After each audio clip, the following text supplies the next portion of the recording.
RTC ఆస్తులను ధ్వంసం చేసి కుదేలు చేసి కబ్జాలు చేసి ఆర్టీసీ ఉద్యోగులు ఆత్మహత్య కారణమైన వీళ్ళు ఇవాళ ఆర్టీసీ గురించి మాట్లాడుతున్నారు. అదే కాకుండా పేదవాళ్ళు ఎక్కేది ఆర్టీసీ బస్సులు. అలాంటి బస్సుల రేట్లు పెంచి ఇవాళ ఆడవాళ్ళు బస్సులలో వస్తే తట్టుకోలేకపోతున్నారు. నేను ఒకటే సూటిగా అడుగుతున్నా, ఆర్టీసీ ఫ్రీ బస్ పెట్టొద్దా? ఇవాళ మీరు వ్యవసాయం చేయనటువంటి బీడు భూములకు లక్షాధికారులకు కోట్లాది రూపాయలకు వ్యవసాయం పేరుతోటి రైతు బంధు కట్టబెడితే ఏ పేదోళ్ళైనా రోడ్ల మీదకి వచ్చి మీ ఇళ్ళ ముంగర ధర్నా చేసిర్రా?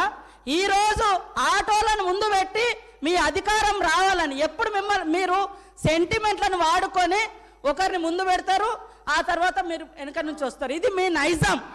గతంలో కూడా అగ్గిపుల్లలు దొరకక డ్రామాలు చేస్తే పాపం వేరే పిల్లలు